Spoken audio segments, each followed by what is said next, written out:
예전에 동네에서 어르신들이 아이들의 행동거지를 보고 하시던 말씀이 기억이 납니다. 네 집 자식이야? 라고 하는 말이죠.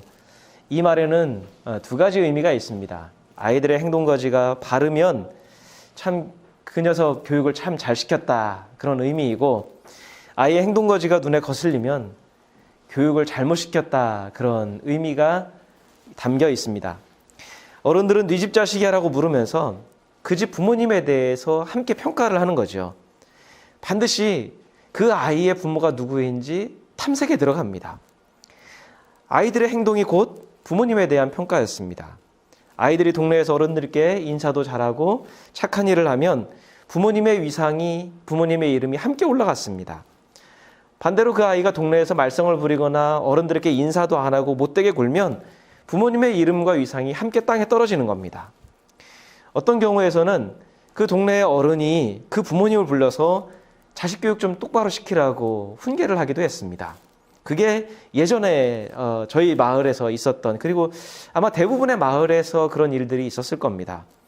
그래서 속된 말로 집안 망신시키지 않기 위해서라도 아이들을 교육하려고 했었습니다. 한국은 대체로 이름이 세 글자로 이루어져 있죠. 뭐 두 글자도 있고 네 글자도 있고, 요즘에는 뭐 다섯 글자, 여섯 글자 나오는 사람도 있지만, 성과 더불어서 두 글자가 붙어서 한 사람의 이름이 됩니다. 근데 참 신기한 것은 글자로 보면 딱 세 글자예요. 근데 그 이름 석자로 한 사람의 누구인지가 규정이 됩니다. 흩어놓으면 글자 하나하나에 불과한데, 그것이 모여서 이름 석자가 되는 순간에 한 사람의 인생이 되고, 한 사람의 이미지가 되고, 한 사람의 이야기가 됩니다. 우리는 어떤 이름을 듣는 순간에 자연스럽게 한 사람을 떠올리지요. 그 이름을 듣는 순간에, 그 이름 석자를 듣는 순간에 그 사람에 대한 특징이 뭘까? 그 사람 성격이 무엇인가? 그 사람과 나와 얽혔던 사건이 무엇인가? 그 사람의 행동이 무엇이었는가? 머리에 자연스럽게 떠오릅니다. 단지 세 글자인데요. 한 사람에 대한 특징이 머릿속에서 정리가 쭉 되는 거예요. 얼마 전에 TV를 보다가 한 연예인이 나왔는데 저에게 좋지 않은 기억으로 남아있는 사람과 이름이 똑같은 거예요.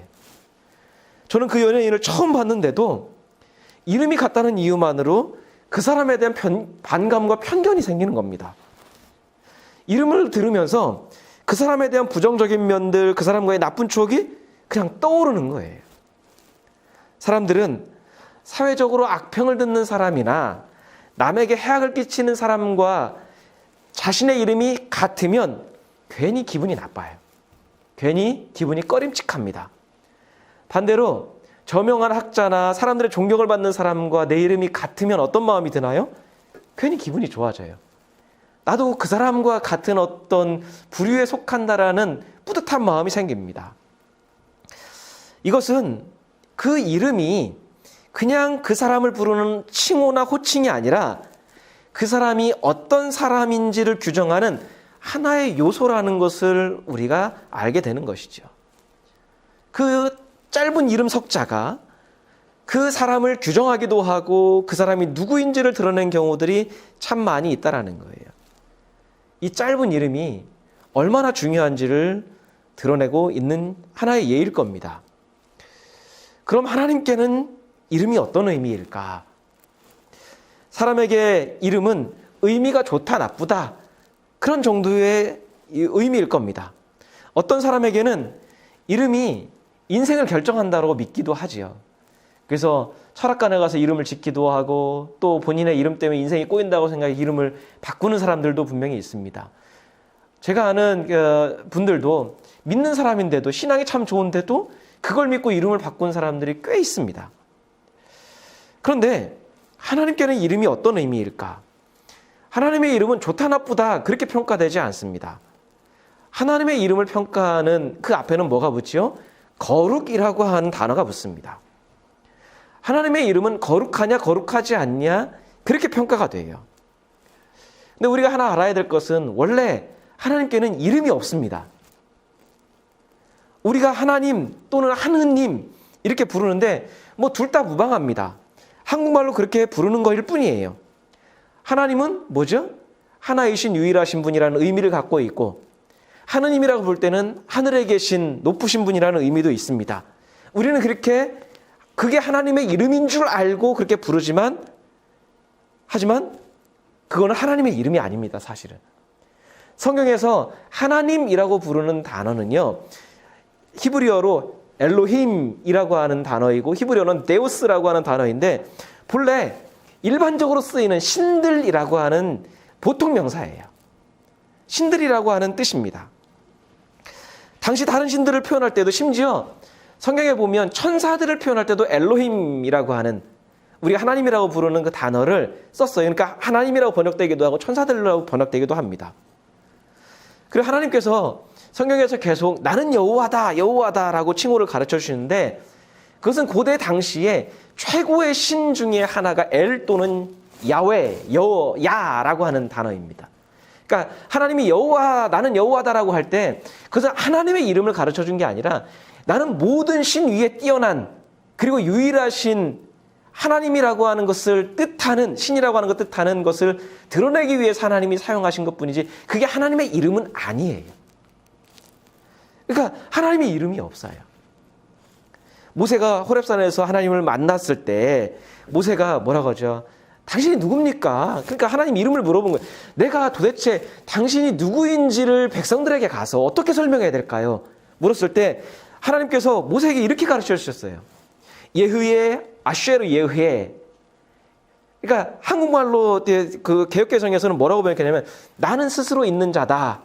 근데 이걸 새번역에서는 나는 나다라고 정확하게 번역했는데요. 정확한 번역은 나는 나다예요. 영어로 I am who I am that I am 이렇게 해서 나는 나야. 더 이상 설명이 필요 없다는 거예요.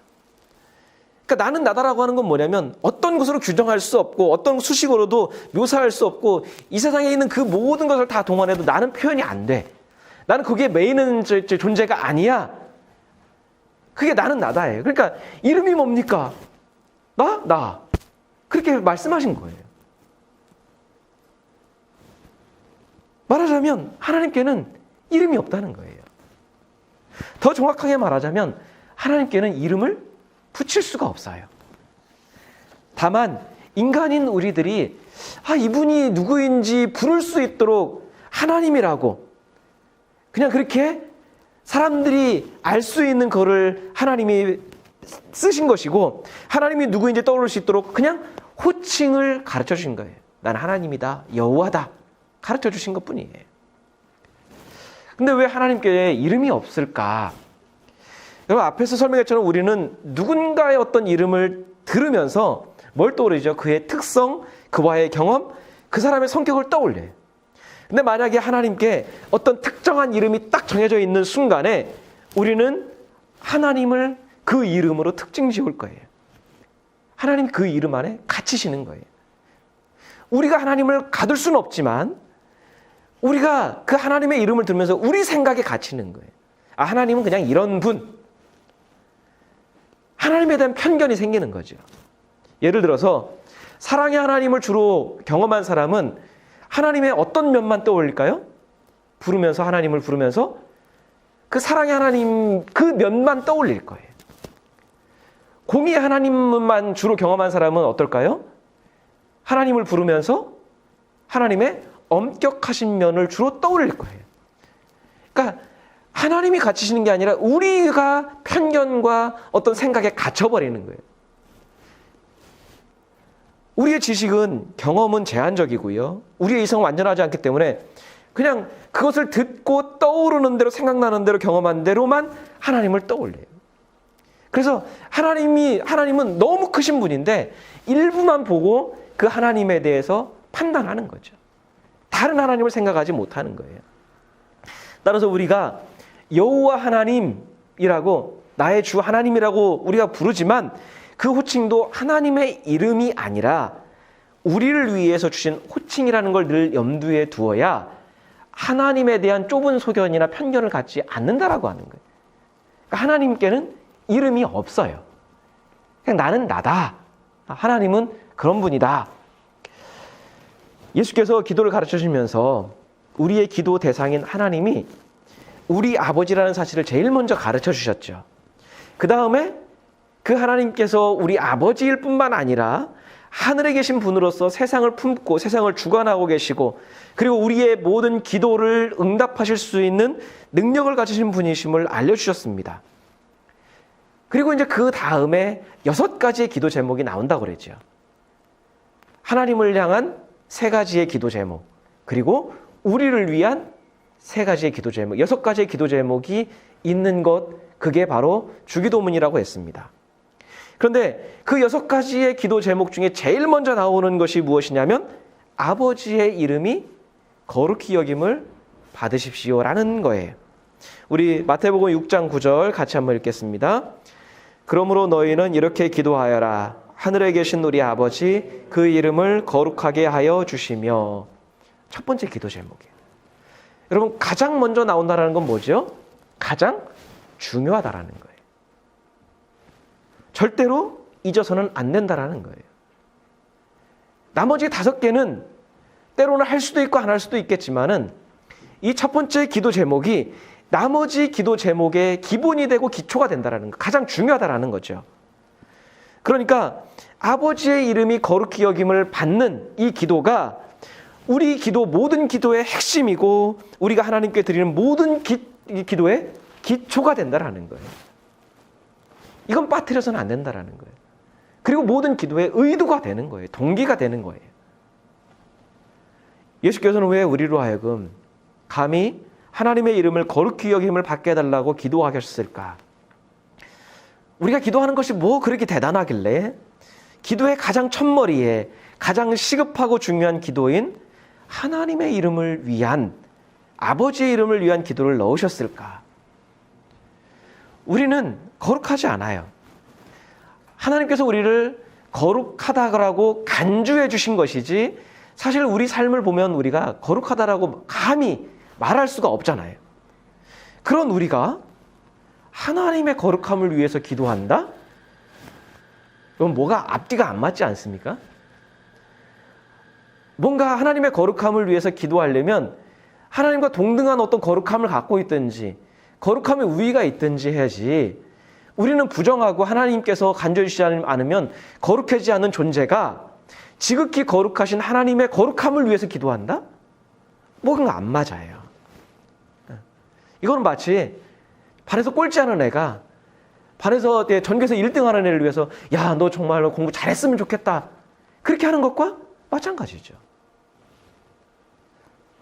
거룩하지 않은 우리가 기도한다 한들 하나님의 이름이 거룩해질까요? 좀 그런 의문을 품어야 되죠. 우리는 하나님의 은혜로만 사는 연약한 인생입니다. 근데 그런 우리의 그런 입술로 하나님의 이름이 거룩해지도록 하는 기도를 왜 하게 하셨을까? 사실 어법상으로 보면요, 이 기도는 말이 안 돼요. 하나님의 이름이 거룩해지려면 어때야 되죠? 하나님의 거룩함이 완전하지 않아야 돼요. 하나님의 거룩함에 부족함이 있어야 되고 흠이 있어야 돼요. 그래야 되는 거 아닌가요? 그래야 거룩해지는 거잖아요. 좀 더 뭔가 부족함이 있어야 되는 거잖아요. 근데 우리가 알다시피 하나님은 지극히 거룩하신 분이에요. 지극히 거룩하다라는 거는 그 거룩함이 완전하고 흠이 없고 부족함이 없다라는 거예요. 그러니까 그 이미 거룩하신 하나님께, 하나님의 이름에 무엇인가를 보탤 수가 없어요. 보완하거나 수정해야 할 필요가 없어요. 그러니까 우리가 기도하면서 아버지의 이름이 거룩히 여김을 받으십시오, 그렇게 되길 원합니다라고 말하는 것은 뭡니까? 어법상으로도 맞지 않고 신앙의 상식으로도 안 맞는 거예요. 이미 이거는 예를 들면 마치 얼음이 불에게 뜨거워졌으면 좋겠다, 솜이 강철에게 단단했으면 좋겠다, 땅이 하늘한테 높아졌으면 좋겠다고 말하는 것에 비유할 수가 있겠죠. 아이가 세계적인 석학에게 지혜가 있었으면 좋겠다고, 노숙자가 예를 들어서 빌 게이츠에게 부자가 되어 있으면 좋겠다고 말하는 것과 마찬가지예요. 이조차도 완전한 예가 될 수는 없겠지만 굳이 표현하자면 그렇다는 거예요. 우리가 하나님의 이름이 거룩히 여김을 받도록 기도하는 것이 그 정도로 좀 말이 안 되는 겁니다. 그럼 예수께서는 왜 우리에게 하나님의 거룩한 이름을 위해서 기도하라고 하셨을까요? 왜 그렇게 말이 안 되는, 상식적으로 이해가 안 되는 그 기도를 시키셨을까요? 그것도 모든 기도의 첫머리에 이것을 위해서 기도하도록 하셨을까요? 여기서 우리는 질문 하나 해봐야 됩니다. 하나님의 이름이 거룩하다는 것을 아는 사람들은 누구인가요? 바로 하나님을 믿는 우리들입니다. 우리들은 알아요. 그러면 하나님을 모르는 사람들, 불신자들은 하나님의 이름이 거룩하다는 것을 어떻게 알 수 있을까요? 원래 거룩하다라는 것은 구별됐다, 정결하다라는 의미를 갖고 있지만 세상에서 하나님의 거룩함을 알 수 있는 건 뭘까요? 평판이죠. 그러니까 우리들이 하나님의 거룩함이라고 표현하는 것은 세상의 단어로 표현한다고 하면 하나님에 대한 평판이 하나님의 거룩함이에요. 하나님이 어떤 분이신지에 대한 평판이 곧 하나님의 거룩함이에요. 그렇게 따진다면 하나님의 거룩함이 세상에서 좋을까? 완전할까? 세상 사람들이 하나님을 거룩하다고 느끼고 있을까? 하나님이 믿을 만한 분이고 신뢰하고 인생을 맡길 만한 분이라고 느낀다면 세상이 그렇게 느끼는 게 거룩함이에요. 그러면 세상이 하나님의 거룩함을 어떻게 느낄 수 있나요? 하나님께서 믿을 만한 분이라는 걸 어떻게 알 수 있나요? 우리가 입으로 하나님 거룩하신 분이라고 그렇게 이야기하고 그렇게 우리가 기도하면 저절로 그게 이루어지나요? 그게 아니죠. 신자들의 삶과 행동을 통해서 하나님이 어떤 분인지가 드러나는 거예요.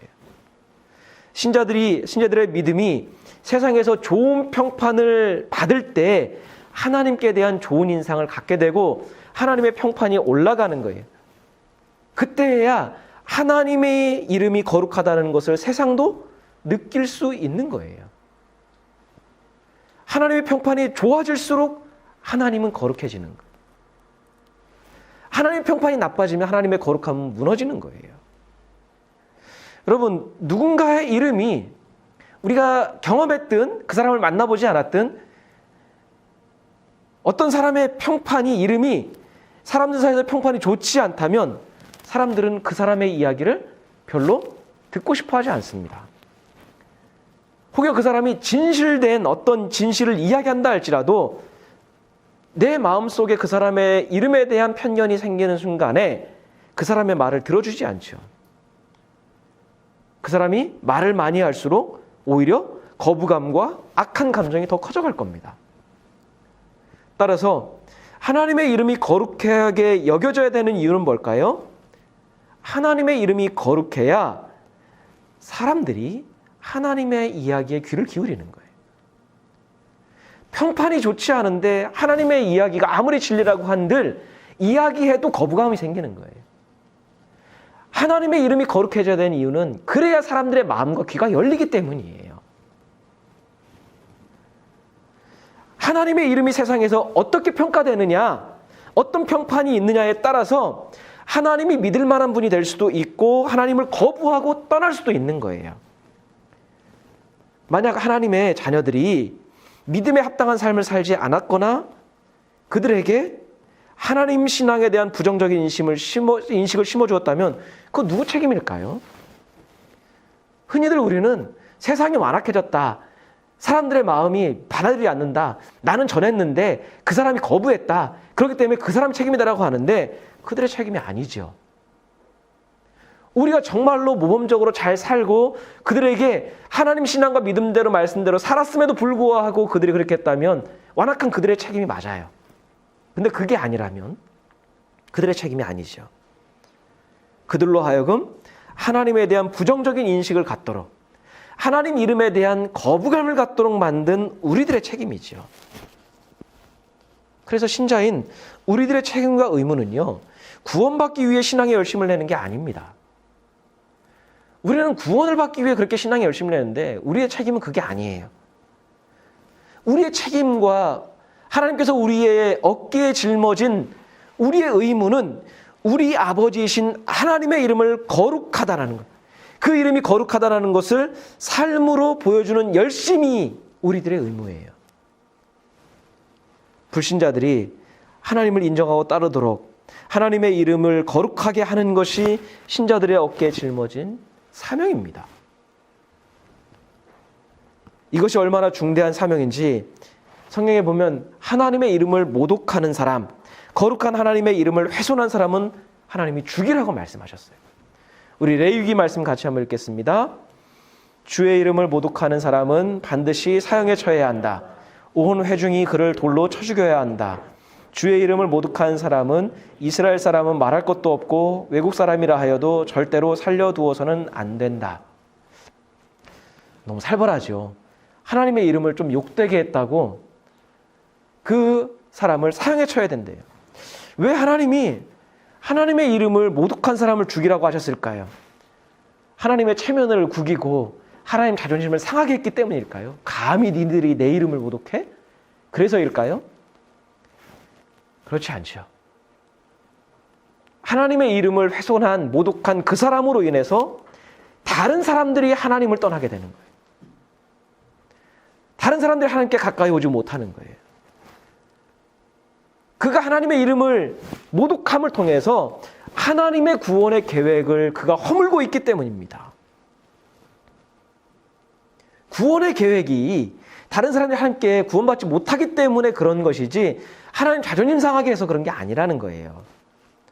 그런데 주님의 이름을 누가 모독하냐는 것이죠.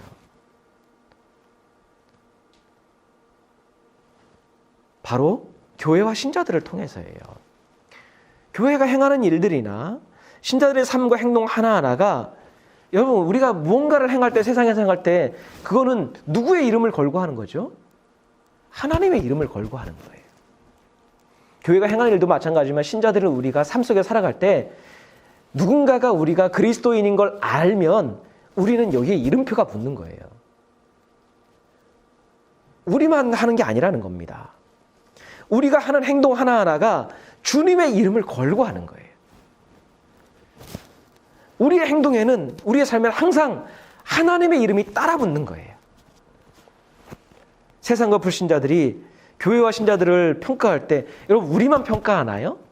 교회만 평가하나요? 아니에요. 그걸 평가할 때 항상 따라 붙는 게 뭐죠?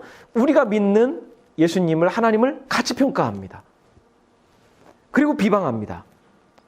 그런데 그들이 하는 그 비방이 하나님의 이름을 모독하는 게 아니라 그들로 하여금 그렇게 하나님의 이름을 비방하도록 만드는 원인을 제공한 우리의 삶이 우리의 옹졸한 믿음이 하나님의 이름을 모독하는 것이고 하나님의 이름을 훼손하는 거예요. 그들은 우리가 하나님을 믿기 때문에 우리가 하나님의 자녀라는 것을 알고 있기 때문에 우리를 보고 하나님을 평가할 뿐이에요. 우리는 하나님께서 세상의 구원을 위한 열심을 내는 것은 알고 있지만 하나님께서 자신의 그 거룩한 이름을 지키고 회복시키기 위해서 얼마나 열심을 내고 있는지를 잘 모릅니다. 우리 에스겔 36장 말씀 같이 한번 천천히 읽겠습니다. 그들은 여러 나라에 흩어져서 가는 곳마다 내 거룩한 이름을 더럽혔다. 그래서 이방 사람들은 그들을 보고 주의 백성이지만 주의 땅에서 쫓겨난 자들이라고 하였다. 나는 이스라엘 족속이 여러 나라에 흩어져서 가는 곳마다 더럽혀 놓았지만 내 거룩한 이름이 더럽혀지는 것을 그대로 둘 수 없다. 그러므로 너는 이스라엘 족속에게 전하여라. 나 주 하나님이 이렇게 말한다. 이스라엘 족속아, 내가 이렇게 하려고 하는 까닭은 너희들을 생각해서가 아니라 너희가 여러 나라에 흩어져서 가는 곳마다 더럽혀 놓은 내 거룩한 이름을 회복시키려고 해서다. 너희가 여러 나라에 흩어져 살면서 내 이름을 더럽혀 놓았으므로 거기에서 더럽혀진 내 큰 이름을 내가 다시 거룩하게 하겠다. 이방 사람들이 지켜보는 앞에서 너희에게 내가 내 거룩함을 밝히 드러내면 그때야 비로소 그들도 내가 주인 줄 알 것이다. 나 주 하나님의 말이다. 하나님께서 이스라엘 향해서 너희가 내 이름을 더럽혔다고 말씀합니다. 이방 사람들이 아니에요. 너희가 가는 곳곳마다 내 이름을 더럽혀놨다. 너희 때문에 내 이름이 더럽혀졌다 말하는 거예요. 이스라엘은 하나님의 이름을 더럽혔어요. 나라가 있을 때는 그들의 삶과 신앙과 그리고 그들의 정치, 경제, 문화 안에 있는 모든 것들이 하나님의 백성답지 못했어요. 하나님이 우리가 계속해서 신명기 말씀을 보지만 하나님이 약속의 땅을 허락하신 이유가 뭐예요? 그 안에 이집트와는 다른, 그리고 그곳을 지배했던 가나안과 다른 하나님의 질서, 하나님의 뜻, 하나님의 법, 그것이 통하는 하나님 나라를 이루시기 위한 거였어요. 근데 그것에 세속 문화가 들어오고 오히려 이방 나라들보다 못한 그런 행동들과 삶이 보여지는 거예요. 하나님 백성답지 못했어요. 하나님 명하신 공의도 정직도 성실도 없었습니다. 그러면서도 하나님께서 자신들을 택하셨기 때문에 복을 주실 거라고 믿었어요. 이방 나라들보다는 우리들이 차라리 낫다라고 여겼지만 하나님 평가는 아니었어요. 오히려 그들 때문에 하나님이 욕먹고 있었으니까요. 그들은 하나님께서 절대로 자신들을 버리지 않을 거라고 장담했습니다. 그런데 하나님께서는 그들의 그런 기대와 믿음을 산산히 무너뜨리셨어요.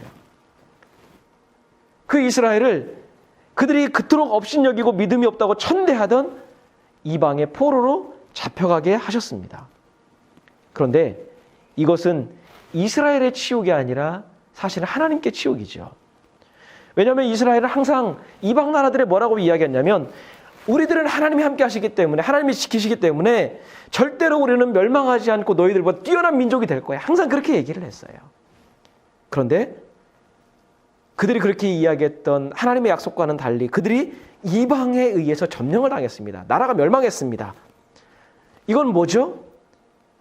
그들이 그토록 믿었던 하나님께서 그들을 지키지 못했다라는 말과 똑같은 거예요. 그러니까 이방 나라들이 뭐예요? 하나님이 너희들을 지키지 못했다라고 조롱하는 거예요. 그들을 지키시지 못한 하나님을 웃음거리로 조롱거리로 만든 거예요. 그럼 뭐예요? 하나님의 거룩함, 하나님의 평판이 완전히 땅에 떨어진 거예요. 야, 무능력하구나. 자기 백성조차 지키지 못하는 그런 신이구나. 하나님의 평판이 무너진 거예요. 거룩한 하나님의 이름이 웃음거리가 되고 조롱거리가 된 겁니다. 그런데 하나님은 그것을 감수해서라도 이스라엘을 포로로 잡혀가게 하셨어요. 왜 그럴까요? 이스라엘이 뉘우치지 않고 행했던 불법과 부정이나 그들의 잘못된 신앙의 행태를 방치한다면 그것이 오히려 하나님의 이름을 더욱더 더럽히는 모습이었기 때문이에요. 그게 고쳐지지 않는다라고 하면 차라리 이스라엘을 무너뜨리고 이스라엘을 망하게 하는 것이 하나님의 거룩함을 그나마 지킬 수 있는 방법이었던 거예요. 그래서 하나님은 자기 백성도 지키지 못할 만큼 무능하고 무능력하다라는 오해를 감수하고서라도 이스라엘을 포로로 잡혀가게 하신 거죠. 그리고 그들이 회개하고 뉘우칠 때쯤 다시 그들을 회복시키기로 결심하셨습니다. 근데 뭐라고 말씀하죠? 그건 너희들을 위해서가 아니라 내 거룩한 이름을 위해서라고 말씀하는 거예요. 하나님 계속 나의 거룩한 이름을 말씀하고 있어요. 하나님은 그들을 회복시키시는 이유가 그들을 위해서가 아니라 하나님의 거룩한 이름을 위해서라고 끊임없이 말씀해요. 왜요? 하나님의 거룩한 이름이 그 평판이 회복되어야 하나님의 이름을 조롱하던 그 이방 나라들이 그리고 세상이 하나님께로 돌아올 수 있기 때문이에요. 그러니까 마지막에 뭐라고 하죠? 그때야 비로소 그들도 내가 주인인 줄 알 것이다. 그 전에는 하나님의 이름을 조롱하고 하나님에 대해서 불신했는데 하나님께서 이런 일들을 행하심을 통해서 이방 나라들도 무엇을 느끼는 거예요? 그때야 내가 주인인 줄 알 것이다. 하나님의 이름이 거룩해져야, 거룩하다고 여김을 받아야, 하나님의 평판이 높아져야 하나님의 구원 계획이 이루어지기 때문에 하나님이 회복시키신 거예요. 따라서 우리가 믿음으로 사는 이유, 하나님의 자녀로 사는 이유는 그럼 구원을 받기 위해서 아닙니다. 우리가 하나님을 향한 간절한 믿음으로 사는 이유는 우리를 구원하신 하나님의 그 아버지의 이름을 거룩하게 하기 위해서 사는 거예요. 우리가 열심히 기도하는 이유도 우리의 당면한 문제 해결도 있겠지만 근본적으로는 그 모든 해결을 통해서도 뭘 드러내는 거예요? 하나님의 이름이 거룩하다는 걸 드러내기 위해서예요. 우리가 하나님의 자녀라면 아버지의 이름을 거룩하게 해야 하는 사명을 우리가 갖고 있어요. 예전 동네 어르신들이 아이들의 행동 거지를 보고 네 집 자식이야 라고 했던 것처럼 세상은요, 신자들을 보고 똑같이 말할 거예요. 저 누구 믿는 사람들이야? 예수 믿는 사람은 어떤 사람들이야? 저들이 믿는 하나님은 도대체 뭐야? 그렇게 말하는 거 똑같은 거예요. 우리를 보고 하나님이 누구신지 평가받는 거예요. 따라서 우리가 아무리 대단한 믿음과 헌신을 하더라도 거룩한 아버지의 이름을 더럽히고 훼손한다면 아버지의 자녀, 하나님의 자녀로서의 자격을 상실한 거죠. 아버지의 이름을 더럽혀 놓고 아버지한테 은혜를 구하고 아버지의 도움을 구한다면 이건 말이 안 되는 거죠. 하나님의 자녀로서의 존재의 이유를 상실한 거예요. 우리가 아무리 믿음이 좋아 보여도 주변에 있는 온 믿는 사람들이 다 칭송하는 대단한 헌신을 해도 아버지의 이름을 더럽혔다면 어떤 면목으로 아버지 앞에 설 수 있을까요? 무슨 낯짝으로 아버지 앞에 기도할 수 있을까요? 그렇게 한 믿음과 그 헌신이 도대체 어떤 의미가 있을까요? 그렇게 열정적인 믿음과 대단한 그 헌신이 도대체 누구를 위해서 했던 걸까요? 과연 진짜 하나님을 위해서 했던 걸까요? 예수께서 왜 우리의 입으로 아버지의 이름이 거룩히 여김을 받도록 기도하게 했을까요? 그 완전한 아버지의 거룩함을 위해서 우리가 기도하라고 하셨을까요? 아버지의 이름이 거룩히 여겨지도록 우리가 기도하면서 변하는 것은 아버지의 거룩함입니까? 아니에요. 우리의 존재이기 때문이에요. 아버지의 이름의 거룩함을 늘 생각하고 기도하면서 우리 마음과 생각과 우리의 뜻을 살펴보는 거예요.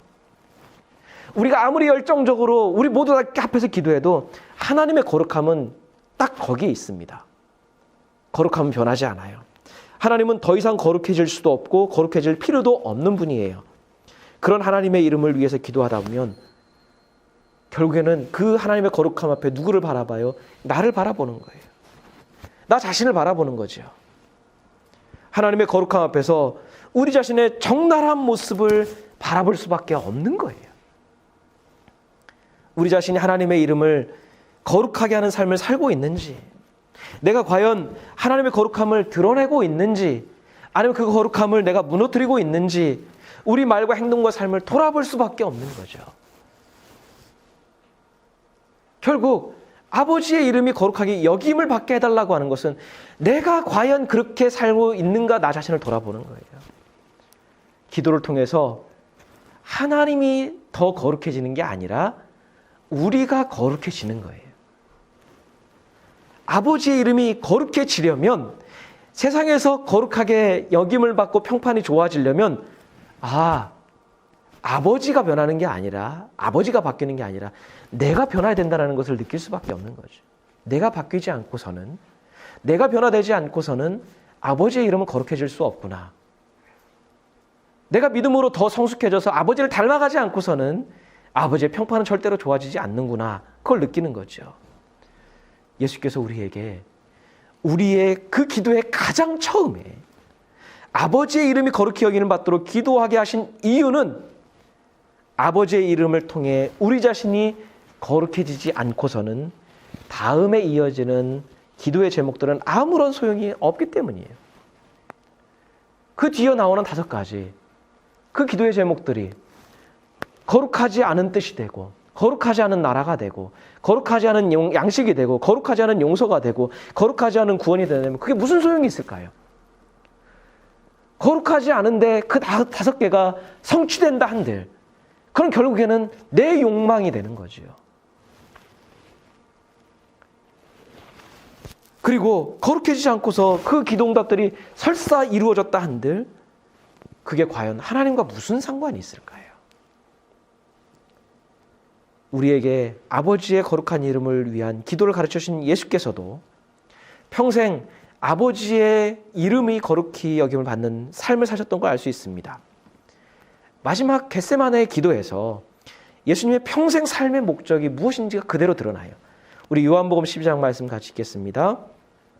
아버지, 아버지의 이름을 영광스럽게 드러내십시오. 그때 하늘에서 소리가 들려왔다. 내가 이미 영광되게 하였고 앞으로도 영광되게 하겠다. 여러분, 이게 예수님의 평생의 목적이었고 오신 목적이었습니다. 그리고 그렇게 사셨고 그것을 완수하신 거예요. 어떻게 해요? 십자가의 죽으심으로. 십자가에 본인이 지옥스럽게 죽으심을 통해서 아버지의 이름이 거룩하게 드러나는 거예요. 아버지의 뜻에 순종하셔서 세상을 변화시키려고 하나님의 질서와 뜻으로 돌이키시려고 하는 그 삶을 사셨기 때문에 영광스럽게 된 것이지 다른 이유가 없는 거예요. 예수께서는 기도를 통해 우리가 우리 삶을 좀 돌아보도록 하신 거예요. 기도가 우리 자신이 원하는 어떤 것을 하나님께로 얻어내는 그런 작업이 아니라 우리 삶이 기도가 맞는지 우리 자신을 돌아보는 시간이라는 것을 알려주시는 거예요. 너 정말 거룩하게 사냐? 너 아버지 자녀에게 거룩하냐? 아버지의 이름이 거룩하게 여김을 받도록 기도하면서 우리 자신과 말과 행동과 삶을 돌아보는 거예요. 그러면서 어떻게 하는 것이 아버지의 이름이 거룩해지는지 고민할 수밖에 없는 거죠. 나는 그렇게 살지 못하는데 어떻게 해야 되는가? 결국 예수께서 아버지의 이름을 통해 그 거룩한 이름을 통해 그 기도를 통해 우리에게 주시는 메시지는 뭐죠? 너희 삶을 좀 돌아봐라. 그 기도 제목을 통해 너희 삶을 좀 돌아봐라. 이 의미죠. 우리가 아무리 부르짖고 몸부림을 치며 기도해도 아버지의 이름은 거룩히 여김을 받지 못해요. 우리의 삶이 하나님의 자녀다운 성품과 인격과 섬김과 희생이 드러날 때 아버지의 이름이 거룩히 여김을 받는 거죠. 평판이 좋아지는 것이죠. 주위 사람들은 우리를 보면서 어떤 하나님을 떠올리고 있을까요? 우리를 보면서 하나님을 어떤 분이라고 평가하고 있을까요? 우리를 통해 나타난 하나님의 평판은 어떤 걸까요? 우리는 아버지의 이름을 거룩하게 드러내기 위한 어떤 삶을 지금 살아내고 있을까요? 우리는 정말 그렇게 기도하며 살고 있을까요? 우리는 기도를 통해 얼마나 거룩해지고 있고 우리는 기도를 통해 얼마나 거룩함을 갈망하고 있을까요? 우리 같이 기도하겠습니다.